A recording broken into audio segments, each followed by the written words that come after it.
नमस्कार, NB news देख रहे हैं आप और मैं हूं आपके साथ मुस्कान। स्वागत है आप सभी का राजधानी लाइव में। तो इसी पर ज्यादा जानकारी के लिए संवाददाता कुलवीर दीवान हमारे साथ जुड़ चुके हैं। जानकारी उनसे लेते हैं। कुलवीर, आज 11:30 बजे कैबिनेट की बैठक शुरू होने जा रही है। कई मुद्दों पर चर्चा हो सकती है, क्या इसमें अहम मुद्दे रह सकते हैं चर्चा के लिए? देखिए मुस्कान, क्योंकि विधानसभा का सेशन जो है वो हरियाणा विधानसभा का सेशन या तो अगस्त के लास्ट में या फिर ये कहें कि सितंबर की शुरुआत में बुलाए जाने की संभावना है। हम्म। लिहाजा आज ये पूरी पूरी संभावना है कि आज इस कैबिनेट की मीटिंग में विधानसभा सेशन की जो तारीख होगी उस पर मुहर लग सकती है। ये सबसे बड़ी संभावना आज इस कैबिनेट मीटिंग में जो है वो जताई जा रही है। हम्म। कैबिनेट बैठक में आज जिस तरीके से बताया आपने कि आगे विधानसभा सत्र जो है उसका मानसून सत्र, उसकी तारीखों पर मुहर लग सकती, क्या ऐलान भी आज ही हो सकता है तारीखों का? और विधानसभा सत्र की हम लगातार बात करते जा रहे हैं, वो भी काफी अहम इस बार होने जा रहा है क्योंकि दोनों ही सरकारें यहाँ पर गिरती नजर आ रही है। देखिए, बिल्कुल मुस्कान, यदि कैबिनेट की बैठक में फाइनल होती है डेट तो ऐलान जो है वो तुरंत कर दिया जाता है, क्योंकि कैबिनेट की मीटिंग जो होती है वो सरकार के फैसलों पर मोहर ही होती है, क्योंकि सरकार ने ऑलरेडी जो ड्राफ्ट है वो पहले तैयार किया हम्म। होता है और उसके बाद डिस्कस के बाद विचार विमर्श के बाद ऐलान कर दिया जाता है और निर्धारित कर दी जाती है, चाहे वो विधानसभा सेशन की तारीख हो या फिर और जो फैसले कैबिनेट में सरकार लेती है। और मैं आपको बता दूं कि जिस तरह से पिछले 2 दिनों से लगातार हरियाणा में भारतीय जनता पार्टी पंचायती चुनाव और जो स्थानीय निकाय चुनाव होने जा हम्म। रहे हैं, उनको लेकर मंथन कर रही है कि किस तरह से पार्टी जो है अपने आप को मजबूत करे। उसके मद्देनजर भी ये संभावना जताई जा रही है कि खास तौर पर ग्रामीण क्षेत्र, क्योंकि पंचायती चुनाव होने वाले हैं हरियाणा में, उसकी तैयारी की जा रही है। लिहाजा सरकार जो है वो कुछ ऐसे फैसले भी आज की कैबिनेट में ले सकती है जो खास तौर पर ग्रामीण क्षेत्र की जनता को प्रभावित कर सकते हैं, उनके हितों में हो सकते हैं। क्योंकि किसान आंदोलन जो हुआ है कृषि हम्म। कानूनों के खिलाफ, उसमें भारतीय जनता पार्टी को विपक्षी दलों ने काफ़ी ज़्यादा डैमेज करने की कोशिश की है और इस खामियाज़े को उभारने के लिए, इस ज़ख्म से उभरने के लिए भारतीय जनता पार्टी हालाँकि किसानों को लगातार समझाती आ रही है, लेकिन उसके बावजूद भी कहीं न कहीं अभी भारतीय जनता पार्टी या सरकार को ये लगता है कि ज़मीनी स्तर पर और ज़्यादा काम करने की ज़रूरत है और हम्म। पिछले काफ़ी दिनों से ये कवायद जो है भारतीय जनता पार्टी ने शुरू भी कर दी है। तो आज की इस मीटिंग में हो सकता है कि खास तौर पर ग्रामीण क्षेत्र का जो जनता है, उसके लिए कुछ ऐसे फैसले जो है वो सरकार ले सकती बिल्कुल। है, और देखिए कुलवीर, जिनकी काफ़ी दिनों हरियाणा से। के चाहे पंचायती चुनाव की बात हो जिस तरीके से आपने बताया, या फिर हमने तमाम राज्यों में देखा है कि बीजेपी 2024 की तैयारियां अभी से शुरू कर रही है और उन्होंने कमर कस ली है 2024 के लिए। आगामी विधानसभा चुनाव भी हैं, लेकिन जो मेन मुद्दा है उनका वो 2024 है और इसको लेकर भी कहीं ना कहीं जनता को लुभाने की कोशिश की जा सकती है। इसलिए कई जो योजनाएं हैं उन पर भी यहाँ पर विचार करके उन पर भी मुहर लगाई जा सकती है। बिल्कुल, 2024 की यदि तैयारी की बात जैसे आपने की है, तो निश्चित तौर पर हर पार्टी जो है वो पहले से ही रणनीति जो है वो तैयार कर लेती है और इसी में भारतीय जनता पार्टी भी शुमार है। हम्म। लेकिन भारतीय जनता पार्टी के लिए ये इसलिए भी अहम हो जाता है कि क्योंकि किसान आंदोलन की वजह से भारतीय जनता पार्टी के खिलाफ जो एक हवा बनी है या फिर रोष जो है, वो चाहे वो विपक्षी पार्टियों की बात करें या फिर किसान वाक़ई ही यदि उनको इस बात का नुकसान दिख रहा है, तो यहाँ पर कहीं न कहीं भारतीय जनता पार्टी को एक डेंट पड़ने की जो उम्मीद है, वो जताई जा रही थी, जिसको उभारने के लिए भारतीय जनता पार्टी जो है, वो लगातार कोशिश कर रही है, चाहे वो विधानसभा की तैयारी को देखकर या फिर और जो चुनाव समय-समय पर आते रहते हैं। जैसे मैंने हम्म। पंचायती चुनाव की बात करी, तो क्योंकि पंचायती चुनाव जो है, वो लोकतंत्र की सबसे बड़ी सबसे छोटी और अहम इकाई है। लिहाजा यहाँ पर अपने आप को बिना मजबूत किए कोई भी पार्टी हम्म। विधानसभा या फिर लोकसभा की का सपना जो है वो नहीं देख सकती। तो ऐसे में ज़मीनी स्तर पर अपने आप को मजबूत करने के लिए निश्चित तौर पर सरकार को कुछ ऐसे फैसले जो हैं वो हम्म। लेने पड़ेंगे, जो खास तौर पर फिलहाल जैसे पंचायती चुनाव होने जा रहे हैं, तो खास तौर पर जो ग्रामीण क्षेत्रों से जुड़े हों। और हम्म। यूपी में आपने देखा भी है, यूपी में भी कृषि कानूनों को लेकर काफ़ी ज़्यादा हुँ, भारतीय जनता बिल्कुल। पार्टी और यही की बात एक कुलवीर मैं आपसे पूछना चाह रही थी, जिस तरीके से किसान जो हैं वो हरियाणा, पंजाब और उत्तर प्रदेश, यही 3 जगह है, ये 3 राज्य हैं जहाँ से ज़्यादा किसान आए हैं, जो आंदोलन कर रहे हैं। अब हरियाणा के जो किसान हैं वो काफ़ी ज़्यादा संख्या में भी हैं और इसका खामियाज़ा भी कहीं न कहीं सरकार को भुगतना पड़ सकता है, चाहे वो पंचायती चुनाव हो, चाहे वो लोकसभा के चुनाव हो। क्योंकि जिस तरीके से यहाँ पर आंदोलन पिछले 9 महीने से चल रहा है और सरकार सरकार द्वारा कोई भी उनके लिए कार्य अभी तक नहीं किया गया, तो किसानों का सबसे ज़्यादा उनको जो आंदोलन है उसका सबसे ज़्यादा खामियाजा यहाँ पर सरकार को भुगतना पड़ सकता है। और कहीं न कहीं उसी खामियाजे की जो उनकी भुगतना उन्हें पड़ेगा उसको कम करने के लिए जो है यहाँ पर जनता को लुभाने का प्रयास हो सकता है। देखिए मुस्कान, जिस तरह से उत्तर प्रदेश का आपने भी ज़िक्र किया और मैं भी जिस तरह से उत्तर प्रदेश का ज़िक्र करते हुए आपको ये बताना चाह रहा था कि उत्तर प्रदेश में भी क्योंकि भारतीय जनता पार्टी की सरकार है, लिहाज़ा वहाँ से भी बहुत ज़्यादा किसान जो है वो बॉर्डर पर पहुँचे थे और हुँ। किसान आंदोलन के खिलाफ जो है वो आंदोलन एक अभी भी चल रहा है। लेकिन वहाँ जो पंचायती चुनाव हुए हैं, वहाँ पर भारतीय जनता पार्टी को एक ये कहें कि ताकत मिली है, संजीवनी मिली है। लिहाजा भारतीय जनता पार्टी इस तर्क के साथ आगे बढ़ रही है कि जो आंदोलन किए जा रहे हैं, ये विपक्षी पार्टियों की राजनीति है, सरकार के खिलाफ, भारतीय जनता पार्टी के खिलाफ। तो ऐसे में हरियाणा में भी अब भारतीय जनता पार्टी को ये उम्मीद है कि किसान आंदोलन बेशक हरियाणा में भी है, लेकिन इसका असर जो है वो भारतीय जनता पार्टी की राजनीति पे नहीं होगा, क्योंकि सरकार ये दावा कर रही है कि ये आंदोलन जो है वो विपक्षी पार्टियों द्वारा खड़ा किया हुआ है। तो ऐसे में हरियाणा से किस तरह का समर्थन जुटा पाएगी सरकार, ये फिलहाल चुनाव के बाद ही पता चल पाएगा। लेकिन इतना जरूर कहा जा सकता है कि फिलहाल मतदाताओं को भुनाने के लिए सरकार जो है वो लोक लुभावन फैसले जो है वो जरूर कर सकती है, और आज की कैबिनेट में इसकी झलक भी दिखाई दे सकती है। मुस्कान। कुलवीर, इसी के साथ देखिए आपने बताया कि लोक लुभावन फैसले जो है वो सरकार ले सकती है। इसमें सबसे बड़ा मुद्दा अब कोविड मिसमैनेजमेंट का भी है। हमने देखा अभी कोरोना के काल में सबसे ज़्यादा अगर कहीं वैक्सीन की बर्बादी हुई है तो वो हरियाणा उसमें नंबर 1 रहा है। हम अच्छे कामों में तो नंबर 1 नहीं हो पा रहे हैं, स्वच्छता में हम नंबर 1 नहीं है, लेकिन हम बर्बादी में नंबर 1 है और ये जनता भी अब समझने लगी है और इसका खामियाजा भी कहीं ना कहीं सरकार को भुगतना पड़ सकता है, क्योंकि ऑक्सीजन की कमी भी जनता ने देखी है और अब सदन में स्वास्थ्य मंत्री के बयान भी उन्होंने सुने हैं ऑक्सीजन पर। बिल्कुल मुस्कान, आपने जो सवाल किया इसको कहीं ना कहीं आरोप मानती है भारतीय जनता पार्टी की सरकार ने कि ये आरोप है विपक्षी पार्टियों द्वारा फैलाए गए हैं जो, और ये झूठ है, जबकि सच्चाई जो है वो सरकार बताती है कि इससे उल्ट है।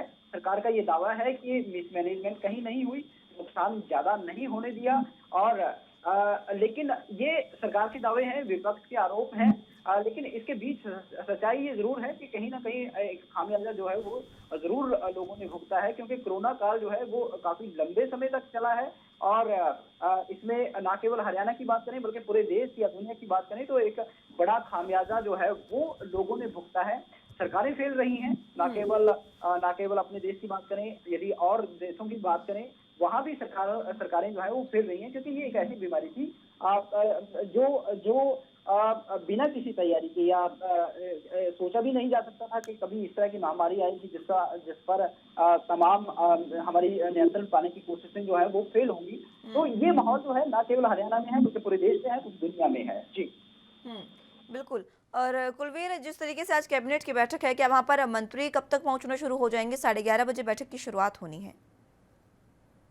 बैठक है 11:30 बजे बैठक शुरू होगी, लिहाजा 10 बजे के आसपास जो है वो मंत्री पहुंच जाते हैं सचिवालय में, और उम्मीद की जा रही है कि 11-11:15 बजे तक मंत्री जो है मौजूद हो जाएंगे।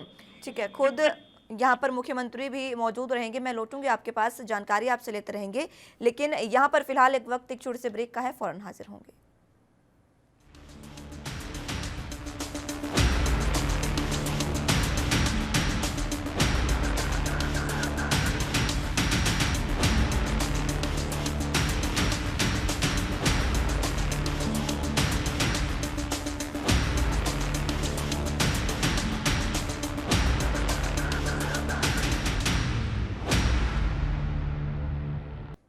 ब्रेक के बाद एक बार फिर से स्वागत है आप सभी का। बात हरियाणा कैबिनेट की कर रहे थे जो आज 11:30 बजे शुरू होने वाली है। संवाददाता हमारे साथ मौजूद है, जानकारी उनसे ले लेते हैं। कुलवीर, आज इस बैठक में खुद मुख्यमंत्री खट्टर भी मौजूद रहने वाले हैं। देखिए, अब जिस तरीके से उनकी मौजूदगी भी कैबिनेट बैठक में है, कहीं ना कहीं ज़्यादा कयास ये भी लगाए जा रहे हैं कि और ज़्यादा यहाँ पर फैसले लिए जा सकते हैं। कितनी देर तक ये बैठक चल सकती है और आगे और कौन से फैसले अहम है इसमें जो लिए जा सकते हैं?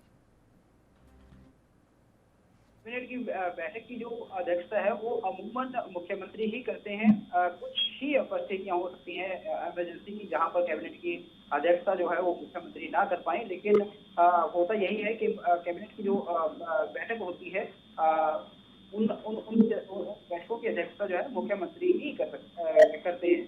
और आज की बैठक की जहाँ तक आपने एजेंडे की बात की, तो मेन एजेंडा जो है वो विधानसभा की सेशन की तारीखों का ऐलान हो सकता है।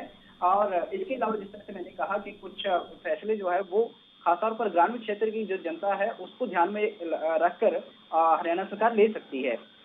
उम्मीद यही की जा रही है कि 11 बजे 11:30 बजे ये बैठक शुरू होगी और 2 बजे के आसपास ये बैठक जो है वो संपन्न हो जाएगी। हम्म, यानी कि इतने लंबे समय में विधानसभा के साथ साथ कई अहम मुद्दों पर भी चर्चा हो सकती है। हम कोविड मिसमैनेजमेंट की भी बात कर रहे थे कुलवीर। देखिए, कोविड मिसमैनेजमेंट एक ऐसा मुद्दा है जिसको जनता ने सहा है। देखना अलग बात होती है, लेकिन लोगों ने ऑक्सीजन की कमी, वैक्सीनेशन की कमी, इन तमाम चीज़ों को सहा है। और फिलहाल भी जिस तरीके से वैक्सीनेशन की कमी बताई जा रही है, वैक्सीनेशन सेंटर्स कुछ बंद हैं, इस वजह से भी कहीं ना कहीं जनता को जो उनके दुख दर्द है उसका खामियाजा भुगतना पड़ सकता है सरकार को। देखिए, बिल्कुल कहा जा सकता है, जब इस तरह की परिस्थितियां पैदा होती हैं तो निश्चित तौर पर सरकार से लोग उम्मीद करते हैं, सरकार से सहायता की उम्मीद करते हैं, सरकार से बेहतर प्रबंधन की उम्मीद करते हैं। और यदि कहीं वहां पर कमी आती है या फिर लोगों को दिक्कतों का सामना करना पड़ता है तो निश्चित तौर पर जो रोष है वो भी सरकार के खिलाफ ही पैदा होता है। तो हरियाणा की भी तस्वीर जो है वो कोई देश से जुदा नहीं है। जिस तरह से कोरोना के जब जब कोरोना पीक पर था, जिस तरह की तस्वीर हमने देश और दुनिया भर से देखी, हरियाणा की तस्वीर भी जो है वो कमोबेश वैसी ही है। हालांकि सरकारी आंकड़े जो है वो बता रहे हैं कि 9,500 के आसपास जो है वो मौतें हुई हैं। लेकिन कहीं ना कहीं दिक्कतों का एक बड़ा सामना जो है वो लोगों को करना पड़ा है, क्योंकि चाहे वो जैसे आपने वैक्सीनेशन की बात की है या फिर ऑक्सीजन की बात की है, हरियाणा ने भी ये दर्द झेला है और हरियाणा की जनता ने भी इस पीड़ा को भुगता है। लिहाजा एक एक रोष जो है वो जरूर रहता है सरकार के खिलाफ, लेकिन सरकार जो है वो ट्राई करती है कि किसी भी विषय पर यदि जनता के बीच उसके खिलाफ रोष पैदा हो रहा है तो उस जख्म को भरा जाए। और बिल्कुल, लेकिन सरकार ने यहाँ पर ये कुछ करती नजर नहीं आई है। इसी वजह से हम बार बार कह रहे हैं कि सरकार को कहीं ना कहीं खामियाजा भुगतना पड़ सकता है। बहुत शुक्रिया कुलवीर हमारे साथ जुड़ने के लिए और तमाम जानकारी के लिए। तो फिलहाल वक्त एक छोटे से ब्रेक का है, फौरन हाजिर होंगे।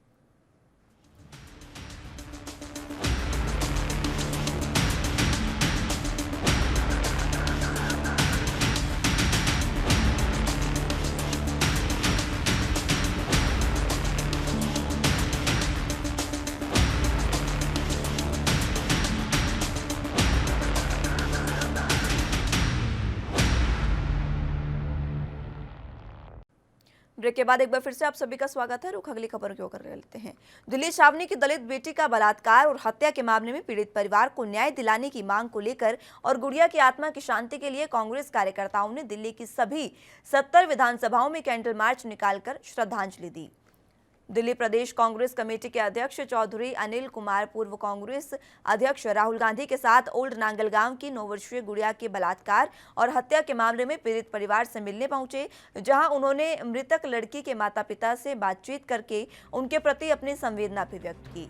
इस दौरान अनिल कुमार ने बताया कि राहुल गांधी से व्यक्तिगत तौर पर मिलते हुए माता-पिता के आंसू सिर्फ एक ही बात कह रहे थे कि उनकी बेटी देश की बेटी है, जो न्याय की हकदार है। अनिल कुमार ने कहा कि मानवता और करुणा से इर्द गिर्द समाज में विकास के सबसे निचले स्तर पर खड़े लोगों की आवाज बनकर उनकी मदद करने के लिए कांग्रेस कार्यकर्ता उनके पीछे उनके साथ खड़े हैं।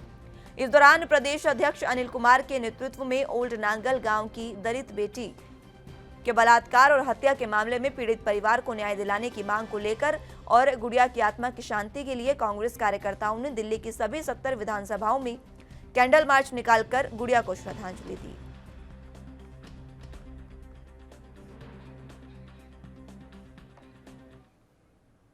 जरा जानकारी के लिए दिल्ली से संवाददाता राजीव तिवारी हमारे साथ जुड़ चुके हैं। राजीव, कल जिस तरीके से ये तमाम वाक्य हुआ है, जिस तरीके से गुड़िया की जो बलात्कार के बाद हत्या की गई, उसके बाद खुद राहुल गांधी पहुंचे हैं, हमने एक तस्वीर भी देखी जिसमें जो माता पिता हैं उनके आंसू साफ छलकते नजर आ रहे थे। देखिए, बिल्कुल सही कहा आपने। यहाँ पर बात करें जिस तरीके 9 साल की लड़की के बच्चे के साथ इस तरीके की घटना होती है, वो भी शर्मसार, तो कहीं ना कहीं दिक्कतें जरूर है। मगर लगातार सरकार के ऊपर सवाल भी खड़े होते हैं और लगातार सरकारें क्या कर रही है महिलाओं की सुरक्षा के लिए, बच्चों की सुरक्षा के लिए, या तो बच्चियों की सुरक्षा के लिए। और एक 9 साल के बच्चे के साथ रेप के बाद उसका मर्डर कर दिया जाता है, तो कहीं ना कहीं स्थिति बिल्कुल चौंकाने वाली है। मगर इसी को लेकर कांग्रेस पार्टी लगातार जो है वो लगातार प्रदर्शन कर रही है, यहाँ तक कि कैंडल मार्च निकाले जा रहे हैं। और कल दिल्ली की 70 विधानसभाओं के अंदर लगातार कहीं ना कहीं हर वार्ड के अंदर लोगों ने कैंडल मार्च निकालकर यही संदेश देने की कोशिश करी कि सरकारें जागे, और ताकि जो महिलाओं और बच्चियों के साथ इस तरीके की शर्मसार घटना जो हो रही है उस पर अंकुश लग सके। मगर कहीं ना कहीं इसके साथ साथ दिल्ली पुलिस के ऊपर भी अंकुश लगाते हुए नजर आ रहे हैं, क्योंकि दिल्ली पुलिस जो है वो लगातार कहीं ना कहीं जो केसों को दबाने की कोशिश करती है, और इसी को लेकर दिल्ली पुलिस के हाथ से अब ये केस क्राइम ब्रांच के हाथ में दे दिया गया है। जी राजीव, देखिए, मात्र बलात्कार और हत्या ही नहीं, रातों रात ही उसको इस तरीके से जला दिया गया कि उसके शव के रूप में मात्र उसके 2 पैर मिले हैं, वो भी तमाम पूरी तरीके से जले हुए, पूरा शव भी उसका बरामद नहीं हो पाया है। आखिर इस पर अब क्राइम ब्रांच किस तरीके से कार्रवाई करेगी ये देखना अहम होगा। लेकिन जिस तरीके से प्रदर्शन किया गया है कांग्रेस द्वारा, उसको बीजेपी ने साफ तौर पर राजनीति करार दिया है कि ऐसे मामलों पर राजनीति नहीं होनी चाहिए। खुद संबित पात्रा ने इस पर प्रेस कॉन्फ्रेंस कर ये बातें कही। देखिए बिल्कुल सही कहा आपने, मगर यहाँ पर बात करें जिस तरीके से राजनीति की, तो राजनीति बिल्कुल होती नजर आ रही है। क्योंकि कल पीड़ित परिवार से खुद राहुल गांधी मिलने पहुंचे, उसके बाद में अरविंद केजरीवाल पहुंचे, यहाँ तक कि कह सकते हैं दिल्ली जो भाजपा के दिल्ली प्रदेश अध्यक्ष है आदेश गुप्ता जी वो भी पहुंचे। मगर लगातार जब सब पहुंचेंगे तो कहीं ना कहीं राजनीति जरूर होगी, और इसी को लेकर कहीं ना कहीं जो कैंडल मार्च निकाला गया, यहाँ तक कि यूथ कांग्रेस के जो छात्र है वो भी इसमें शामिल थे, और यहाँ तक कि जो कांग्रेस के जो छोटे से लेकर बड़े नेता है वो भी शामिल थे, और खुद दिल्ली प्रदेश अध्यक्ष के जो अनिल कुमार जी है वो भी शामिल थे। और लगातार हुजूम के तौर पर देखा गया था, और कई जो कैंडल मार्च था वो बहुत बड़ी संख्या के अंदर था, और लगातार पुलिस को रोकने के लिए काफी मशक्कत भी करनी पड़ी थी। मगर यहाँ पर बात करें जिस तरीके से दिल्ली सरकार की, क्योंकि जब दिल्ली सरकार जब सत्ता के अंदर आई थी, बड़े बड़े वादे किए थे कि महिलाओं की सुरक्षा की जाएगी, बच्चियों की सुरक्षा की जाएगी, सीसीटीवी कैमरे लगाए जाएंगे। मगर अभी तक दिल्ली के अंदर प्रॉपर सीसीटीवी कैमरे नहीं लगाए गए हैं, और यहाँ तक कि जो मार्शल के लिए कहा गया था, मार्शल भी अभी प्रॉपर नहीं नजर आते हैं। मगर बात करें जिस तरीके से दिल्ली पुलिस की, तो दिल्ली पुलिस जिस तरीके से सुरक्षा कर रही है, और बार बार ये कहती है दिल्ली पुलिस कि हम दिल की पुलिस है, मगर वो इस संदेश से, इस घटना से साफ जाहिर होता है कि दिल्ली पुलिस दिल की पुलिस है या फिर केस दबाने की पुलिस है। जी बिल्कुल राजीव, ये बात बहुत सही है। और देखिए, कल ही जिस तरीके से अरविंद केजरीवाल भी वहां पर पहुंचे, उनका विरोध जिस तरीके से हुआ वो जनता का रोष साफ तौर पर दिखाता है। किस तरीके से उनका विरोध किया गया, वो खुद मंच पर विरोध के बीच में चले तो गए, लेकिन मंच से भी भीड़ की वजह से वो वहां से गिर गए। इस तरीके की तस्वीरें भी सामने आई है। लेकिन अब जनता का जो रोष है वो निकलकर सामने आने लगा है। अब जनता समझने लगी है कि हमें मात्र मुफ्त की चीजें नहीं चाहिए, आप बिजली मुफ्त में दे देंगे, पानी मुफ्त में दे देंगे, हमें ये चीजें नहीं चाहिए। हमें सुरक्षा चाहिए, कानून व्यवस्था चाहिए, जो दिल्ली में इस समय कहीं भी दिखाई नहीं दे रही है। देखिए बिल्कुल सही कहा आपने, जिस समय अरविंद केजरीवाल पहुंचे थे तो कहीं ना कहीं उनको जो पब्लिक का गुस्सा था वो देखने को मिला था, और कहीं ना कहीं अरविंद केजरीवाल को जल्दी से वहां से जाना भी पड़ा था। और यही चीज आदेश गुप्ता के साथ भी थी, और कहीं ना कहीं जो भाजपा के और कांग्रेस के जो कार्यकर्ता थे वो आपस में भिड़ते हुए भी नजर आए, क्योंकि आरोप प्रत्यारोप में हुआ। मगर लगातार कहीं ना कहीं इसके अंदर राजनीति की जा रही है, राजनीति नहीं करनी चाहिए थी। मगर यहाँ पर एक चीज और समझनी होगी, जिस तरीके से इस तरीके की घटनाएं होती है और उसके बाद में फिर एक दूसरे के ऊपर आरोप लगाए जाते हैं, उससे पहले सख्ती क्यों नहीं की जाती है। और दिल्ली पुलिस लगातार कहीं ना कहीं कह सकते हैं 60% के केसों को कहीं ना कहीं दबाने की कोशिश करती है। जब मीडिया के संज्ञान में आता है उसके बाद में ही सारी कार्रवाई की जाती है। मगर जब तक मीडिया जगाती है उसके बाद में ही क्यों नेता जागते हैं, मगर उससे पहले क्यों नहीं जागते, ये बड़ा सबसे बड़ा सवाल है। और दूसरा, यहाँ पर सुरक्षा व्यवस्था बिल्कुल नहीं है, और दिल्ली के अंदर जो कानून का डर होना चाहिए, यानी पुलिस का डर जो होना चाहिए था, वो अभी तक देखने को नहीं मिल रहा है। बिल्कुल राजीव, और दिल्ली पुलिस की तो क्या ही कहने। अगर हम तस्वीरें देखें और हम अगर तमाम चीजों को, जमीनी हकीकत को देखें, तो आप देखिए, अगर कहीं चालाना कार्रवाई हो रही होगी तो दिल्ली पुलिस सबसे ऊपर रहेगी और चालान जरूर वो लेगी, वो नहीं बख्शती है किसी को। लेकिन कानून व्यवस्था बनाने में जो बदमाश हैं, उनमें अपना खौफ बनाने में पुलिस बिल्कुल नाकाम साबित हो रही है। यानी कि भ्रष्टाचार भी यहाँ पर कहीं ना कहीं देखा जा सकता है। आप एक तरफ तो इतनी कार्रवाई कर रहे हैं मात्र चालान के लिए, और दूसरी तरफ आप कानून व्यवस्था भी नहीं बना रहे हैं। देखिए बिल्कुल सही कहा आपने, यहाँ पर बात करें दिल्ली पुलिस की, तो दिल्ली पुलिस जितनी भी कोशिशें करती है सिर्फ तो एक गरीब लोगों को या फिर मिडिल क्लास लोगों को दबाने के लिए की जाती है। यहाँ तक कि मास्क के चालान की बात करें तो 2000 रुपए का चालान कर दिया जाता है, वहां पर किसी को भी छूट नहीं दी जाती है कि मास्क गलती से नीचे से हुआ था, या फिर अभी उसने पानी पीने के लिए करा गया था। मगर जिस तरीके से बड़ी घटनाएं होती है उसके अंदर कहीं ना कहीं दिल्ली पुलिस की जो डूबती हुई शान है वो दिखाई देती है। और कहीं ना कहीं जो दिल्ली पुलिस जो बार बार दावे करती है कि हम दिल की पुलिस है, मगर वो दावे जो है वो विफल होते नजर आते हैं। और कहीं ना कहीं इस केस के अंदर भी यही चीज देखने को मिल रही है, क्योंकि जब इस बच्ची के साथ घटना घटी थी और उसके बाद में पुलिस कंप्लेंट कराई गई थी और पुलिस कंप्लेंट नहीं की गई थी, तो कहीं ना कहीं जो एसएचओ था वो उसके ऊपर भी कहीं कार्रवाई होनी चाहिए थी, मगर अभी तक कार्रवाई होती नजर नहीं आ रही है। और दिल्ली पुलिस के हाथ से केस लेकर क्राइम ब्रांच के हाथ में दिया गया। अगर दिल्ली पुलिस वाकई में ही सख्ती से बरतती तो कहीं ना कहीं उनके हाथ से केस नहीं लिया जाता, क्राइम ब्रांच को नहीं दिया जाता। जब क्राइम ब्रांच को दिया है तो साफ जाहिर है कहीं ना कहीं दिल्ली पुलिस के हाथ में केस नहीं है और दिल्ली पुलिस इस केस को हैंडल नहीं कर पाएगी। तो इसीलिए क्राइम ब्रांच को दिया गया। और सरकार जो है वो लगातार, चाहे वो दिल्ली सरकार हो या केंद्र सरकार हो, जब तक कानून को सख्त नहीं करेंगे जब तक इसी तरीके से लापरवाही होती नजर आएंगी। जी बिल्कुल ठीक है राजीव, बहुत शुक्रिया हमारे साथ जुड़ने के लिए और तमाम जानकारी के लिए। तो फिलहाल वक्त एक छोटे से ब्रेक का है, फौरन हाजिर होंगे।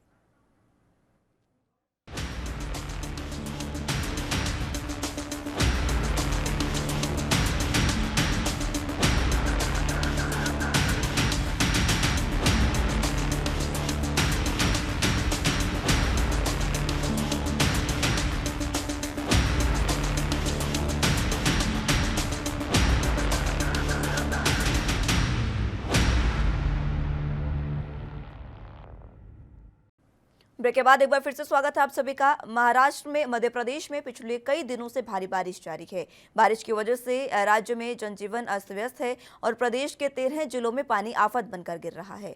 लगातार हो रही बारिश से कई इलाकों में बाढ़ के हालात भी बने हैं और निचले इलाकों में रहने वाले लोगों के सामने बड़ी समस्या खड़ी हो गई है।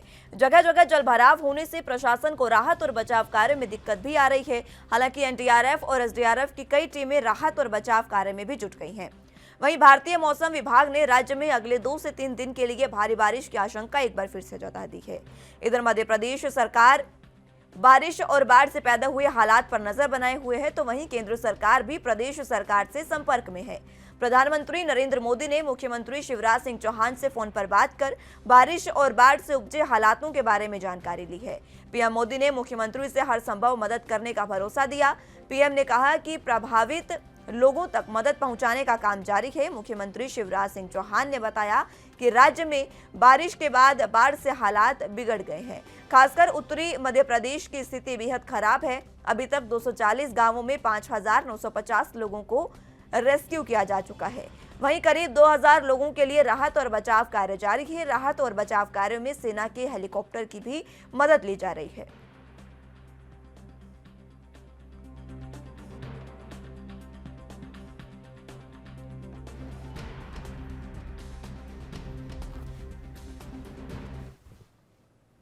जरा जानकारी के लिए इंदौर से संवाददाता गणेश तिवारी हमारे साथ जुड़ चुके हैं। गणेश, जिस तरीके से तमाम स्थितियां अब है, अब केंद्र सरकार भी सक्रिय होती नजर आ रही है बाढ़ के हालातों को लेकर और खुद प्रधानमंत्री नरेंद्र मोदी ने शिवराज सिंह चौहान से फोन पर बात की, क्या कुछ इसमें आश्वासन दिया गया?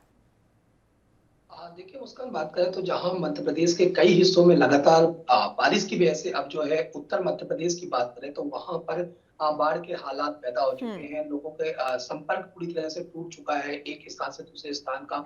और ऐसे में जो है मध्य प्रदेश सरकार जो है अब जो अगर बात करें तो वहां पर वायुसेना की मदद से और तमाम एनडीआरएफ एसडीआरएफ टीमों की मदद से अब लोगों को बचाया जा रहा है। जहां बात करें अगर तो 1200 से ज्यादा गाँवों में बाढ़ की हालात की वजह से जो है पानी की वजह से वो बाढ़ के क्षेत्र में आ चुके हैं, वहां पर लोग फंसे हुए हैं। ऐसे में जहां करीब 6,000 से ज्यादा लोगों को बचाया जा चुका है, तो वहीं करीबन 2,000 लोग अभी भी फंसे जिनको बचाने का कार्य किया जा रहा है। जिसको लेकर हालांकि केंद्र सरकार की बात करें तो प्रधानमंत्री नरेंद्र मोदी ने भी मुख्यमंत्री शिवराज सिंह चौहान से तमाम जो बाढ़ की हालातें पैदा हुई है, तमाम जो सुविधाएं दी जानी है या राहत के कार्य किए जा रहे हैं, उन तमाम बातों को लेकर, उन तमाम मुद्दों को लेकर मुख्यमंत्री शिवराज सिंह चौहान से बात भी की थी और हर संभव मदद को लेकर भी प्रधानमंत्री नरेंद्र मोदी ने आश्वासन दिया था कि हर संभव जो बाढ़ से पीड़ित लोग हैं उनको हर संभव मदद की जाए। साथ ही अब जो मुख्यतः काम किया जा रहा है तो जो क्षेत्र में, क्योंकि बिजली का पूरी तरह से आपूर्ति बंद हो चुकी है,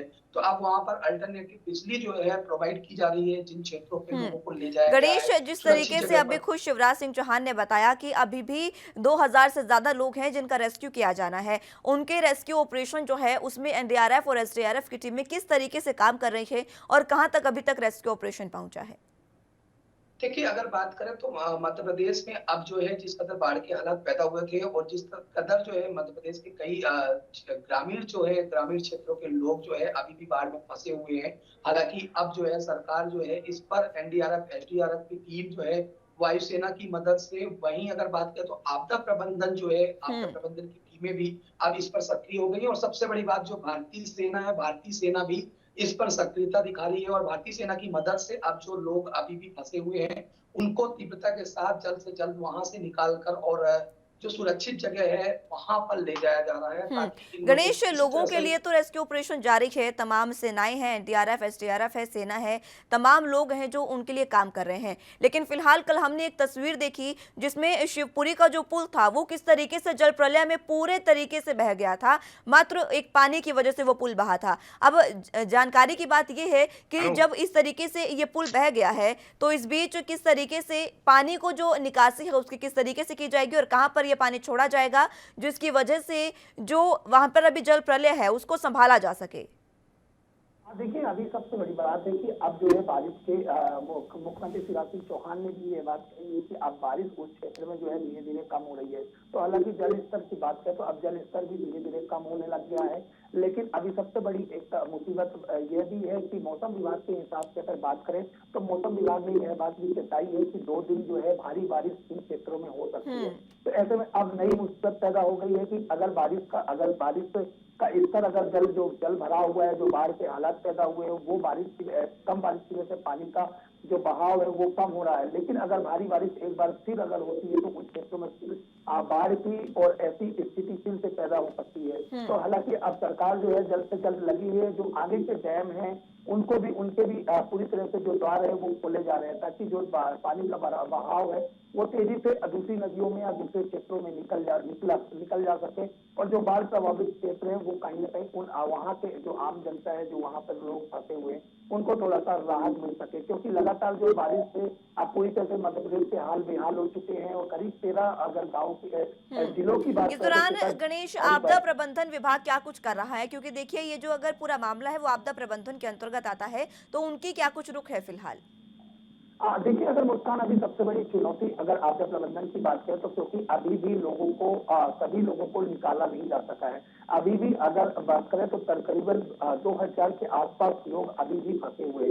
तो सबसे बड़ी चुनौती आपदा प्रबंधन की अगर बात करें तो अभी उन लोगों को वहां से निकालने का रेस्क्यू करना है, क्योंकि उन्हें सुरक्षित स्थान पर ले जाना सबसे महत्वपूर्ण है। उसके बाद अगर बात करें तो आपदा प्रबंधन का आप दूसरी चुनौती यही है कि लोगों तक उनका राशन देना और जो भोजन के पैकेट है, लंच के पैकेट है, जिन लोगों को सुरक्षित ले जाया गया उन तक भी पहुंचाना। क्योंकि अभी उनको अगर जिन लोगों को वहां से बचाकर और रेस्क्यू किया गया है और दूसरे स्थानों पर ले जाया गया है तो ऐसे में उनके पास खाने पीने की भी व्यवस्थाएं नहीं है और आमजन जो है यानी कि भूखे या फिर प्यासे हैं तो उन तक जो भोजन के पैकेट है वो पहुंचाना। तो तमाम जो हालांकि मुख्यमंत्री शिवराज सिंह चौहान ने साफ तौर पर निर्देश दिए हैं और प्रधानमंत्री नरेंद्र मोदी की बात करें तो उन्होंने भी मध्य प्रदेश पर जो जिस प्रकार बाढ़ के हालात पैदा हुए हैं हर संभव मदद का आश्वासन दिया है। हर संभव जो राहत दी जा सकेगी वो राहत देने की भी प्रधानमंत्री नरेंद्र मोदी ने बात कही है। तो हालांकि अब जो है केंद्र से जब बात हुई थी मुख्यमंत्री शिवराज सिंह चौहान की तो वहां पर वायुसेना और भारतीय सेना दोनों ही पहुंच चुकी है और वायुसेना की मदद से जो है अब लोगों को एयरलिफ्ट की मदद से लोगों को जो फंसे हुए उन लोगों को निकाला जा रहा है। जी मुस्कान। फिलहाल जिस तरीके से लोगों को निकाला जा रहा है गणेश, सबसे अहम बात यह है कि उन लोगों तक क्या राहत सामग्री पहुंचाई जा रही है, क्योंकि बहुत ज्यादा समय हो गया है वहां पर लोग इस तरीके से फंसे हैं। जो 2000 लोग अभी भी फंसे हैं उनका क्या हाल, क्या कुछ अभी तक जानकारी मिली है? देखिए, 2000 जो लोग अभी आसपास 2000 के तकरीबन जो लोग फंसे हैं उनका निश्चित तौर पर पानी में कोई कहीं की कोई छतों पर बैठा हुआ है या फिर कोई पेड़ पर बैठा हुआ है या कोई किनारे बैठा हुआ है। तो क्योंकि अभी भी बाढ़ की हालात में वो लोग फंसे हुए हैं, अभी यह भी गिनती नहीं की जा सकती कितने लोग सुरक्षित हैं या फिर कितने लोगों की मौतें हो सकती हैं, क्योंकि ये बातें बाद में पता चलेंगी। लेकिन अब सबसे बड़ी चुनौती यही है कि जो लोग फंसे हुए हैं पानी में, जो लोग काफी दिन से यानी कि अभी अगर बाढ़ की हालात बात करें तो वहां पर 3 से 4 दिनों से ऐसी हालात जो है पैदा हो गई थी मध्य प्रदेश के ग्वालियर क्षेत्र और चंबल क्षेत्र की बात करें तो। बिल्कुल ठीक है, अब सबसे पहले वही जी जानकारी आपसे लेते रहेंगे, नजर बनाए रखिएगा आप तमाम स्थितियों पर। फिलहाल के लिए बहुत शुक्रिया हमारे साथ जुड़ने के लिए और तमाम जानकारी के लिए से जल्द हो सके। तो फिलहाल इसी खबर पर जरा जानकारी के लिए हमारे साथ प्रदीप आनंद श्रीवास्तव संवाददाता जुड़ चुके हैं। प्रदीप जी, आज अयोध्या का दौरा है सीएम योगी आदित्यनाथ का, क्या कुछ इसमें खास रहने वाला है? देखिए मुस्कान, अगर हम बात करें सीएम योगी के अयोध्या दौरे की तो आज 1 वर्ष पूरा हुआ है राम जन्मभूमि मंदिर निर्माण का। और ये पूरा जो भारतीय जनता पार्टी का संगठन संघ का जो संघ परिवार है ये बहुत ही उत्सव के रूप में मनाता है और पूरे हिंदुस्तान और जहां भी सनातनी धर्म के लोग हैं वो सभी लोग इसको उत्सव के रूप में मना रहे हैं। इसी क्रम में आज सीएम योगी का दौरा है। करीब 11 बजे के आसपास में सीएम योगी अयोध्या पहुंचेंगे, जहां पर वह सबसे पहले रामलला के दर्शन करेंगे। फिर उसके बाद प्रधानमंत्री अन्न वितरण योजना के अंतर्गत करीब 1 करोड़ लोगों को, जो उत्तर प्रदेश के कार्ड धारक हैं, उनको अन्न वितरण किया जाएगा। फिर उसके बाद एक छोटी सी समीक्षा बैठक करेंगे सीएम योगी। फिर उसके बाद 3 साढ़े 3 बजे के आसपास में कहीं ना कहीं कहा जा रहा है प्रदीप जी कि वहां पर हमारे साथ जो सीएम योगी आदित्यनाथ है, वहां पर संत महंत जो हैं उनसे भी मिल सकते हैं। मैंने बताया भी कि जो ही अन्न वितरण का कार्यक्रम समाप्त होगा, उसके बाद एक छोटी सी बैठक करेंगे सीएम योगी, जिसमें संघ के पदाधिकारी होंगे, साधु संत होंगे, भारतीय जनता पार्टी कैडर के पदाधिकारी होंगे, सबसे मिलेंगे, उनका कुशल क्षेम लेंगे और उसके बाद वो लखनऊ के लिए रवाना होंगे। लेकिन ये जो दौरा है वो पूरी तरह से राजनीतिक है, क्योंकि सीएम योगी और गोरखपुर, अगर मंदिर की बात करें, गोरखपुर मठ की बात करें, दिग्विजयनाथ, महंत अवैधनाथ, उसके बाद योगी आदित्यनाथ, ये सभी लोगों ने राम जन्मभूमि मंदिर से जुड़े हुए आंदोलन को धार दी है और उस धार को पूर्वांचल से गति मिली है। इसीलिए योगी आदित्यनाथ का अयोध्या जाना बहुत मायने रखता है। चुनावी दौरा भी इसको कह सकते हैं प्रदीप जी, क्योंकि देखिए जिस तरीके से आगे विधानसभा चुनाव भी हैं, उसको लेकर भी कहीं ना कहीं साधने का भी प्रयास हो सकता है। बिल्कुल मुस्कान, एकदम आपने सही बताया, यह चुनावी दौरा भी हो सकता है, क्योंकि आपको याद होगा भारतीय जनता पार्टी ने अपनी राजनीति राम जन्मभूमि मंदिर में शुरू की थी और ये भारतीय जनता पार्टी की सरकार ने ही अपने कार्यकाल में मंदिर निर्माण का काम करवाया और अभी मंदिर का निर्माण चल रहा है। तो अयोध्या से पूरे उत्तर प्रदेश को साधने की कोशिश भी की जा सकती है। बिल्कुल, क्योंकि देखिए जिस तरीके से आपने खुद बताया प्रदीप जी, और ये वाकई हमने देखा भी है कि मंदिरों से ही राजनीति यहाँ पर बीजेपी की उत्तर प्रदेश में शुरू हुई और जिस तरीके से उन्होंने काम किया मंदिरों पर और 3 तलाक वगैरह तमाम चीज़ें हैं जिस पर कहीं ना कहीं राजनीति को कहा जा सकता है कि यहाँ पर उनकी चरम पर रही और अभी इन्हीं चीज़ों को लेकर वो आगामी विधानसभा चुनावों में उतर सकते हैं, क्योंकि 2023 तक कहा जा रहा है कि राम जन्मभूमि में जो मंदिर बन रहा है उसका भी कार्यकाल पूरा हो सकता है। 2023 में उसका तमाम पूरा काम हो सकता है और उसके बाद 24 में लोकसभा चुनाव है, तो कहीं ना कहीं विधानसभा चुनावों को और लोकसभा चुनावों दोनों को ही साधने का प्रयास यहाँ पर हो सकता है। मुस्कान, अगर हम बात करें लोग विधानसभा चुनाव की, तो नरेंद्र मोदी ने विधानसभा चुनाव में उत्तर प्रदेश में जितने वादे किए थे अब वो करीब करीब जमीन पे उतरते हुए दिखाई दे रहे हैं। मतलब अगर हम बात करें गोरखपुर का फर्टिलाइजर, गोरखपुर का एम्स, उसके अलावा प्रदेश के अन्य 5 जिलों में एम्स, 5 जिलों में आयुष विद्यालय, इसके अलावा जो महिला सुरक्षा की और कानून व्यवस्था, इस तरह अगर उत्तर प्रदेश सरकार की सबसे बेहतरीन नीति कोई है वो कानून व्यवस्था है। तो मोदी के द्वारा कहेगी उत्तर प्रदेश के लिए जो चीजें थी वो करीब करीब धरातल तो नजर आ रही हैं। और अगर हम ये देखेंगे कि मंदिर से जुड़ा हुआ जो मामला था, मंदिर से जुड़े हुए जितने भी हिंदू सनातन धर्म के लोग हैं वो सभी लोग एक बार फिर से भारतीय जनता पार्टी की तरफ आकर्षित होते हुए दिखाई दे रहे हैं। बिल्कुल, अब देखना होगा कि ये दौरा कितना चुनावी होता है और वहां पर क्या कुछ स्थितियां देखने को मिलती है। बहुत शुक्रिया प्रदीप जी हमारे साथ जुड़ने के लिए और तमाम जानकारी के लिए। तो अब रुख अगली खबर की ओर कर लेते हैं। चंडीगढ़ में पंजाब सरकार और सरकारी कर्मचारियों के बीच एक बार फिर से बैठक हुई है, जिसमें कर्मचारियों की मांगों पर बातचीत की गई। इस दौरान एक सब कमेटी बनाई गई, जिसमें मंत्री बलबीर सिंधु, ओपी सोनी, साधु सिंह धर्मसोत, मनप्रीत बादल और कुलजीत नगर शामिल हुए। इस दौरान सीएम अमरिंदर सिंह ने कहा कि कर्मचारियों के इस मुद्दे को निपटाया जाना चाहिए, जिसके बाद पे कमीशन की कमी अगर कोई है तो उसे दूर किया जाए। आपको बता दें कि पंजाब में सरकारी कर्मचारी हड़ताल पर हैं, जिसकी वजह से लोगों को परेशानी का सामना करना पड़ रहा है। तो वहीं सरकार के रेवेन्यू में भी भारी कमी आई है। उसमें अब वित्त मंत्री मनप्रीत बादल ने भी जानकारी दी है कि 6वीं पे कमीशन रिपोर्ट सरकार को मिली है। पे कमीशन का एक रेफरी का काम ये रिपोर्ट करती है, जिसमें सरकारी कर्मचारियों की क्या उम्मीद है और सरकार का वित्त सिस्टम क्या है, ये तमाम चीजें पता चलती है। मनप्रीत बादल ने कहा कि 2,85,000 सरकारी कर्मचारी हैं और 3 लाख पेंशनर हैं। पे कमीशन कर्मचारियों का मासिक वेतन बढ़ाने का काम करती है, न कि कम करने का। सालस का काम करती है, एक रेफरी का काम करती है। मुलाजमा ਦੀਆਂ ਕੀ ਆਸਾਂ ਤੇ ਉਮੀਦਾਂ ਤੇ ਸਰਕਾਰ ਦਾ ਸਰਕਾਰ ਕਿੰਨਾ ਕੁ ਦੇ ਸਕਦੀ ਹੈ, ਸਰਕਾਰ ਦੀ ਕਿੰਨੀ ਹੈਸੀਅਤ ਤੇ ਔਕਾਤ ਹੈ। ਔਰ ਇਸ ਪੇ ਕਮਿਸ਼ਨ ਨੇ ਜੋ ਵੀ ਰეკਮੈਂਡੇਸ਼ਨ ਜਾਂ ਸਿਫਾਰਿਸ਼ਾਂ ਦਿੱਤੀਆਂ ਸੀ ਉਹ 1 ਜੁਲਾਈ ਤੋਂ ਉਹ ਲਾਗੂ ਕਰ ਦਿੱਤੀਆਂ ਗਈਆਂ। ਤੁਹਾਡੇ ਸੁਣਨ ਵਾਲਿਆਂ ਨੂੰ ਮੈਂ ਇਹ ਵੀ ਦੱਸਦਾ ਚੱਲਾਂ ਕਿ ਪੰਜਾਬ ਦੇ ਵਿੱਚ 2,85,000 ਸਾਡੇ ਕੋਲੇ ਸਰਕਾਰੀ ਮੁਲਾਜ਼ਮ ਹੈ ਔਰ 3,07,000 ਸਾਡਾ ਪੈਨਸ਼ਨਰ ਹੈ। ਸੋ ਇਹ ਤਾਦਾਦ ਹੈ ਸਾਡੇ ਕੋਲੇ। ਤਕਰੀਬਨ 3 ਲੱਖ ਹੀ ਮੁਲਾਜ਼ਮ ਸਮਝ ਲਓ ਤੇ 3 ਲੱਖ ਹੀ ਪੈਨਸ਼ਨਰ ਸਮਝ ਲਓ। ਪੇ ਕਮਿਸ਼ਨ ਜਿਹੜੀ ਹੁੰਦੀ ਹੈ ਇਹ ਮੁਲਾਜ਼ਮਾਂ ਦੀਆਂ ਤਨਖਾਹਾਂ ਵਧਾਉਣ ਦਾ ਕੰਮ ਕਰਦੀ ਹੈ, ਨਾ ਕਿ ਘਟਾਉਣ ਦਾ ਕੰਮ ਕਰਦੀ ਹੈ। ਪ੍ਰੈਸ ਦੇ ਵਿੱਚ ਪਿਛਲੇ ਮਹੀਨੇ ਡੇਢ ਮਹੀਨੇ ਤੋਂ ਇੱਕ ਤਾਸੁਰ ਪੈਦਾ ਕੀਤਾ ਗਿਆ ਕਿ ਮੁਲਾਜ਼ਮ ਦੀ ਔਰ ਕਿਸੇ ਕੈਟੇਗਰੀ ਆਫ ਮੁਲਾਜ਼ਮ ਦੀਆਂ ਤਨਖਾਹਾਂ ਜਿਹੜੀਆਂ ਉਹ ਘਟ ਜਾਣਗੀਆਂ ਇਹਦੇ ਨਾਲ। ਸੋ ਸਭ ਤੋਂ ਪਹਿਲਾਂ ਤਾਂ ਮੈਂ ਇਹ ਵਾਜ਼ੇ ਤੌਰ ਤੇ ਕਹਿਣਾ ਚਾਹੁੰਦਾ ਕਿ ਕਿਸੇ ਦੀਆਂ ਘਟਦੀਆਂ ਨਹੀਂ। ਜੋ ਪੇ ਕਮਿਸ਼ਨ ਦੀ ਰਿਪੋਰਟ ਆਈ ਸੀ ਉਹਦੇ ਵਿੱਚ ਹਰ ਮੁਲਾਜ਼ਮ ਦੀ ਤਨਖਾਹ 5% ਤੋਂ ਲੈ ਕੇ 20% ਦਾ ਇਜ਼ਾਫਾ ਹੋਇਆ ਹੈ ਪੇ ਦੇ ਵਿੱਚ। पंजाब सरकार और सरकारी कर्मचारियों की बैठक हुई है जिसमें सीएम ने कई कर्मचारियों को निर्देश भी दिए हैं। ज़्यादा जानकारी के लिए संवाददाता अमित कुमार चंडीगढ़ से हमारे साथ जुड़ चुके हैं। अमित, जिस तरीके से पंजाब सरकार और सरकारी कर्मचारियों के बीच बैठक हुई है, या यूं कहें कि हड़ताली सरकारी कर्मचारियों के बीच बैठक हुई है, इसमें क्या कुछ खास रहा और क्या निर्देश यहाँ पर दिए गए हैं? देखें तो पंजाब सरकार लोगों की बात मानते हुए नजर आ रही है। सबसे पहली बात अगर हम बोलें तो सरकार की तरफ से पंजाब सरकार से ये चीज सुनिश्चित की गई है कि कम से कम 15% सबकी सैलरी बढ़ेगी। कहीं ना कहीं जब पहले ये चीज आया था सबको ग्रेडेशन दिया हुआ था कि 2.52, 2.12 है, 2.22 ऐसे सबको इंक्रीमेंट लगना था। तो वही पंजाब सरकार ने अब ये अनाउंस कर दिया कि मिनिमम 15% सबकी सैलरी बढ़ेगी और जिसके उससे ज्यादा इंक्रीमेंट लगना है वो उनका वही मिलेगा उन्हें। पर मिनिमम 15% कंफर्म कर दिया गया है, जिसमें पंजाब सरकार ने बताया कि कम से कम 15% इंक्रीज के साथ हर एक, अगर हम कहें कि ड्यूटी स्टाफ या किसी सरकारी कर्मचारी की बात करें तो लगभग 90,000 के करीब इनकी सैलरी सालाना बढ़ेगी।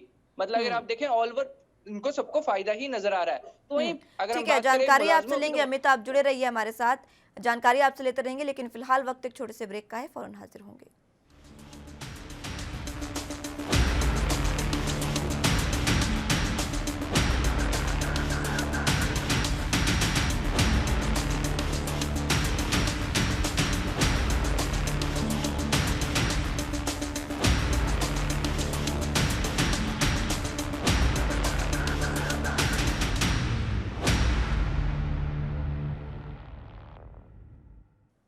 ब्रेक के बाद एक बार फिर से स्वागत है आप सभी का। अमित हमारे साथ जुड़े हुए हैं संवाददाता चंडीगढ़ से। अमित, जिस तरीके से अब पंजाब सरकार और कर्मचारियों के बीच बैठक हुई है, सरकार ने जिस तरीके से मांगों को माना है और 15% तक के लिए उन्होंने कहा है कि आपकी सैलरी में बढ़ोतरी होगी, इससे अब सरकारी कर्मचारी कितना संतुष्ट हैं? वादा किया गया है उसमें दो चीजें हैं जिसमें कहीं ना कहीं सरकारी कर्मचारी खुश नजर आ रहे हैं। सबसे पहली बात जिसके लिए उनको काफी खुशी है वो है उनके अलाउंसेस, जो उन्हें पहले हटा दिए गए थे, पर उनको अब एक्सेप्ट कर लिया गया कि पंजाब सरकार अलाउंसेस जारी रखेगी और इसे 0.8% के हिसाब से बढ़ाया भी जाएगा, जिससे इन सभी एम्प्लॉइज के जो अलाउंसेस है वो लगभग डबल हो चुके हैं। उनसे वो जरूर खुश नजर आ रहे हैं, पर जो 15% का इंक्रीज बताया जा रहा है ये मिनिमम गारंटी एक तरह से कि कम 15% बढ़ेगा और जिन जिन एम्प्लॉइज की इससे ज्यादा बढ़नी है उनको वो बढ़ा हुआ ही मिलेगा। पर अभी तक अगर हम कहें कि मुलाजिमों में एक तरह सहमति नहीं बनी है। 7 तारीख को इनके कंबाइंड सभी यूनियनों के साथ मीटिंग होनी है और 8 तारीख को एक, अगर हम कहें, सीधा जवाब सरकार को देंगे। तब तक के लिए लगातार इनका धरना जारी रहेगा, प्रोटेस्ट जारी रहेगा। और वहीं जो इनकी तरफ से कॉल की गई है कि 9 तारीख से 15 तारीख तक ये लोग जो सारे लोग धरने में बैठेंगे या हम कहेंगे एक मेजर स्ट्राइक पे जाने वाले हैं, वो तब तक के लिए उनकी कॉल है वो जारी रहेगी। अब ये बहुत ज्यादा जरूरी होगा कि क्या 7 तारीख की बैठक जो इन सभी मुलाजिमों की होनी है उसमें क्या कोई सहमति बन पाती है या नहीं, क्योंकि सरकार अपनी तरफ से पहले ही शो कर चुके हैं कि इतना फीजिबल है, इतना पॉसिबल होगा। क्योंकि जितना इन्होंने बताया कि अभी सिर्फ 15% इंक्रीज के साथ ही करीब 4,000 करोड़ के करीब बिल्कुल। और देखिए, खुद मनप्रीत बादल यहाँ पर कर्मचारियों को तमाम चीजें बताने के लिए उन्होंने एक पे कमीशन का भी जिक्र किया वहां पर कि आपको पता है कि पे कमीशन जो है वो सरकार, वो उन्होंने ये शब्द का इस्तेमाल किया कि सरकार आपको कितना दे सकती है, कितनी औकात सरकार की है वो बताती है। इस तरीके के शब्दों का भी इस्तेमाल किया गया। दो चीजें मनप्रीत बादल ने अपनी स्पीच में बोली जो ध्यान देने वाले वो ये है कि सबसे पहली बात उन्होंने बोला कि पंजाब में सबसे ज्यादा सैलरियां दी जाती हैं कहीं भी किसी भी नेबरिंग स्टेट के हिसाब से। वहीं दूसरी तरफ पे कमीशन एक मीडियम होता है सरकार और मुलाजिमों के बीच में एक माध्यम बनने का कि कितना मुलाजिमों की एक्सपेक्टेशन है और कितना सरकार पॉसिबली दे सकती है।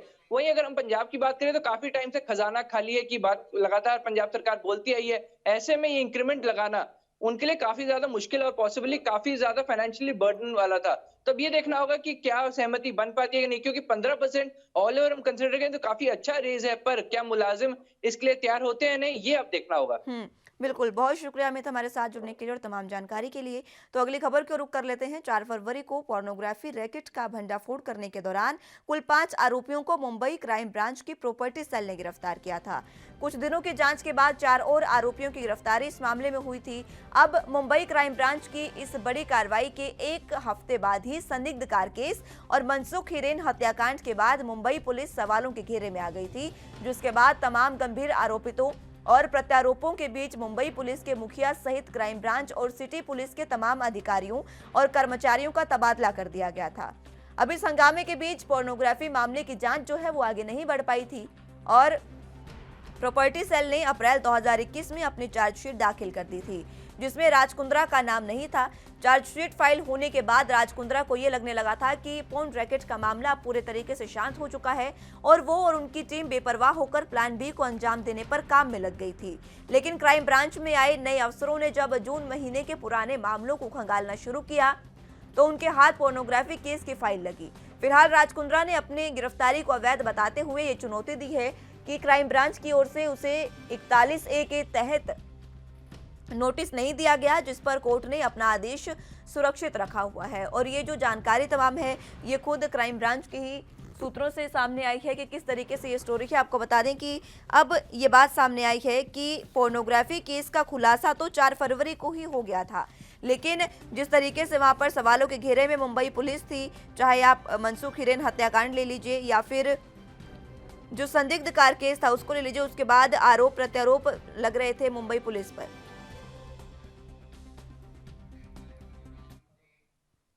सारा जानकारी के लिए संवाददाता सत्यप्रकाश सोनी हमारे साथ मुंबई से जुड़ चुके हैं। सत्यप्रकाश, जिस तरीके का अब ये मामला सामने आया है, खुद अंदर के सूत्रों ने बताया है कि किस तरीके से अब 4 फरवरी को ही इसका खुलासा तो हो गया था, लेकिन इतने लंबे समय बाद जो है वो अब जांच यहाँ पर राज कुंद्रा तक आ पहुंची है। देखिए मुस्कान, जिस तरह से 4 फरवरी 2021 को मालवनी पुलिस स्टेशन में पोर्नोग्राफी को लेकर मामला दर्ज किया गया था, इस दौरान जांच करते हुए मुंबई के क्राइम ब्रांच ने सबसे पहले 5 लोगों की गिरफ्तारी की थी। उसके बाद जो है जांच करते हुए 4 और अन्य लोगों की गिरफ्तारी की थी। लिहाजा कुल जो गिरफ्तारी हुई थी 9 लोगों की गिरफ्तारी हो गई थी। इसी बीच जो है अप्रैल महीने में ही जो है मनसुख हिरेन मामला और फिर जो है जिलेटिन मामला सामने आया था, उसकी जांच शुरू हो गई थी। हालांकि इसको लेकर मुंबई पुलिस और क्राइम ब्रांच की तमाम किरकिरी हुई थी। इसी को लेकर कई क्राइम ब्रांच के अधिकारी जो तबादले कर दिए गए थे। इस तबादले में जो है जो फोटोग्राफी का मामला था कहीं न कहीं दबता गया। लिहाजा अब राज कुंद्रा को ऐसा लगने लगा था कि शायद उसकी गिरफ्तारी अब नहीं होगी, क्योंकि जिस तरह से क्राइम ब्रांच ने जो है चार्जशीट दाखिल करते हुए बता दिया था कि उसमें राज कुंद्रा का नाम नहीं है। इसी वजह से राज कुंद्रा को ऐसा लग रहा था कि उसकी अब गिरफ्तारी नहीं होगी, क्योंकि उसका नाम भी नहीं है। लेकिन उसके बाद अप्रैल के बाद जिस तरह से फिर से नए क्राइम ब्रांच अधिकारियों की नियुक्ति होती है और जो अधिकारी आते हैं वो पुरानी फाइलों को खंगालना शुरू करते हैं। इस दौरान जो है पोर्नोग्राफी मामले में राज कुंद्रा की फाइल से तमाम बड़े अहम सुराग मिलते हैं, लेकिन क्योंकि राज कुंद्रा एक बड़ा नाम है, शिल्पा शेट्टी से जुड़ा हुआ है, तो लिहाजा अब क्राइम ब्रांच फूक के कदम रखना चाहती थी। लिहाजा क्राइम ब्रांच ने एक अपने बड़े अधिकारियों के साथ मीटिंग की। इस मीटिंग में यह डिसाइड हुआ कि राज कुंद्रा की गिरफ्तारी डायरेक्ट करने के बजाय सर्च ऑपरेशन किया जाए, उसके बाद जो है नोटिस के तहत उसकी गिरफ्तार किया जाए। इस तरह की जानकारी के तहत लगातार क्राइम ब्रांच कोशिश करने लगी कि आज की राज कुंद्रा के पास कैसे लेकिन राज कुंद्रा तो अभी भी सत्यप्रकाश आरोप लगा रहे हैं कि उनको 41A के तहत कोई भी नोटिस नहीं दिया गया है। जी मुस्कान, देखिए मैं उसी सब्जेक्ट पे आता हूं कि जिस तरह से लगातार फिर कोशिशें लगातार क्राइम ब्रांच करने के लिए क्राइम ब्रांच ने जो है 19 जुलाई को राज कुंद्रा के घर और दफ्तर पे सर्च ऑपरेशन का प्लान बनाया, लेकिन उच्च अधिकारियों ने कहा कि डायरेक्ट सर्च ऑपरेशन के बजाय कोर्ट से आदेश लिया जाए। अब ऐसे में क्राइम ब्रांच की 2 अलग अलग टीमें, एक सर्च ऑपरेशन के लिए जाती है तो दूसरी जो है स्टैंड बॉय मोड पे खड़ी रहती है उसके घर के बाहर। जैसे ही कोर्ट से ये सर्च ऑपरेशन का आदेश मिलता है, तुरंत दूसरी टीमें जो है राज कुंद्रा के दफ्तर बयान में पहुंचती है और वहां सर्च ऑपरेशन करती है। इस सर्च ऑपरेशन के दौरान राज कुंद्रा के दफ्तर से जो है कई जो सर्वर मिलते हैं, उस सर्वर के माध्यम से कई वीडियो जो पॉर्न वीडियो मिलते हैं। इसको लेकर क्राइम ब्रांच के पास पुख्ता सबूत होने लगे, लेकिन जिस तरह से राजकुंद्रा की इसकी जानकारी मिली, राजकुंद्रा भी अपने दफ्तर पहुंचा। इस दौरान राजकुंद्रा दफ्तर पहुंचते ही तमाम उस सर्वर के द्वारा अपलोड की गई वीडियो को डिलीट करने लगा। इस दौरान जो है क्राइम ब्रांच को ऐसा लगने लगा कि राजकुंद्रा अब भाग सकता है। लिहाजा क्राइम ब्रांच ने राजकुंद्रा के सहयोगी उसको 40A के तहत नोटिस दिया, जबकि उसने ले लिया, लेकिन राजकुंद्रा को भी वो नोटिस सर्व की गई थी, लेकिन राजकुंद्रा ने वह नोटिस लेने से मना कर दिया। लिहाजा यही कारण है कि राजकुंद्रा आज भी न्यायालय को यह बता रहा है कि क्राइम ब्रांच ने उसको 48 यानी कि खुद को बचाने के लिए राजकुंद्रा ने यहाँ पर कहा था और ये नोटिस नहीं लिया था, और अब इसी खुद ही ना लेने के बाद भी, हालांकि नोटिस दिया गया था उनको, लेकिन खुद उन्होंने नहीं लिया, और उसके बाद अब वो कहीं ना कहीं प्रशासन को ही घेरते नजर आ रहे हैं। अब कोर्ट इसमें क्या कुछ कर रहा है, फिलहाल कार्रवाई कहाँ तक पहुंची है? देखिए, राजकुंद्रा की गिरफ्तारी 19 जुलाई को हो गई है, उसके सहयोगी की गिरफ्तारी हो गई है। पूरे मामले में अब तक 11 लोगों की गिरफ्तारी हुई है। हालांकि लगातार एक के बाद अहम सबूत मिलने लगे हैं। वहीं दूसरी तरफ तमाम जो छोटे मोटे एक्टर्स जिनको राजकुंद्रा ने बुलाकर अश्लील फिल्में या पोर्नोग्राफी में शामिल किया था, उनके भी सुर अब धीरे धीरे उठने लगे हैं। लिहाजा राजकुंद्रा के खिलाफ तमाम सबूत तो क्राइम ब्रांच के पास इकट्ठा और हो रहे हैं, लेकिन अब यह भी देखा जा रहा है कि कई ऐसे सितारे हैं जो राजकुंद्रा के बचाव में भी आ रहे हैं। ये भी एक बड़ा मामला है। बिल्कुल। और सत्य प्रकाश, देखिए शिल्पा शेट्टी जो हैं, उन्होंने भी अभी एक हाल ही में ट्वीट किया था और कहा था कि मेरे बच्चों की भी प्राइवेसी का ध्यान रखिए, तमाम बातें उन्होंने कही थी। तो उनके इस ट्वीट के बाद, और जो उन्होंने कोर्ट में केस करवाया था, जिस पर उन्होंने कोर्ट ने भी उन पर पूरे तरीके से संतुष्टि नहीं जताई थी और कहा था कि ये मानहानि नहीं हो सकता है, उस मामले में अभी फिलहाल क्या कुछ चल रहा है? देखिए मुस्कान, शिल्पा शेट्टी ने तमाम मीडिया कर्मियों के खिलाफ जो है मानहानि का नोटिस दिया था। इसको लेकर माननीय कोर्ट ने कहा है कि मीडिया कर्मी अपने लिए स्वतंत्र है, मीडिया कर्मी जो करती है स्वतंत्रता से करती है, लेकिन जिस तरह से अभी तक शिल्पा शेट्टी को आरोपी नहीं बनाया गया है, उनके बच्चे का कुछ रोल नहीं बताया गया, लिहाजा इस तरह से शिल्पा शेट्टी और उनके बच्चे का नाम सामने लाना या नाम लेना वो बेहद गलत है। लिहाजा मीडिया को इस पे थोड़ी सावधानी जरूर बरतनी चाहिए, लेकिन ठीक है मीडिया की आजादी को लेकर जी जानकारी बनाए रखिएगा। इस मामले पर जानकारी आपसे लेते रहेंगे। बहुत शुक्रिया फिलहाल के लिए, हमारे साथ जुड़ने के लिए और तमाम जानकारी के लिए। तो फिलहाल इस बुलेटिन में बस इतना ही। आप जुड़े रहिए एनबी न्यूज के साथ। नमस्कार।